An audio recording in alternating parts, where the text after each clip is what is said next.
അങ്ങനെ ഇന്ന് വൈകുന്നേരം ഞങ്ങളിങ്ങനെ ചുമ്മാ ഇരുന്നപ്പോൾ വിചാരിച്ചു ഒരു പപ്സ് ഉണ്ടാക്കിയാലോ എന്ന് വിചാരിച്ചു. അങ്ങനെ ഞങ്ങൾ കടയിൽ പോയിട്ട് പപ്സ് ഉണ്ടാക്കുന്ന ഒരു ഷീറ്റ് കിട്ടും, അത് വാങ്ങിച്ചുകൊണ്ട് വന്നു. ഞങ്ങൾ പപ്സ് ഉണ്ടാക്കാൻ തുടങ്ങി കഴിഞ്ഞ് കഴിഞ്ഞപ്പോൾ ഞങ്ങൾ വിചാരിച്ചു ഇത് വെന്തോന്ന് വിചാരിച്ചു. അങ്ങനെ ഞങ്ങൾ പപ്സ് എടുത്ത് ഞങ്ങൾ പുറത്തേക്ക് എടുത്ത് നോക്കിയപ്പോഴാണ് അറിയണം അയ്യോ ഇത് വെന്തില്ലല്ലോ എന്ന് വിചാരിച്ചിട്ട് വീണ്ടും ഞങ്ങൾ പപ്സ് ഉണ്ടാക്കാൻ വെച്ചു. അപ്പോഴാണ് ഞങ്ങൾക്ക് പണി കിട്ടിയത്.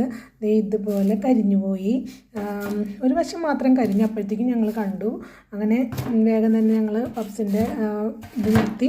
പക്ഷെ അതിൽ നിന്നും ഏറ്റവും നല്ലൊരു പപ്സ് നോക്കി ഞങ്ങളിത് ഇതുപോലെ ഡെക്കറേറ്റ് ചെയ്തു. അപ്പോൾ ഞാനിത് നിങ്ങളെ പൊളിച്ച് കാണിക്കാം.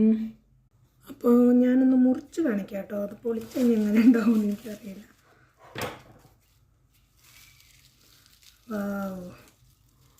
എങ്ങനെ ഇരിക്കും. അപ്പോൾ നമ്മുടെ പപ്സ് ഇങ്ങനെയാണ് മുക്കിയിട്ട് ഇങ്ങനെയാണ് തിന്നണം. സൂപ്പറായിരിക്കും.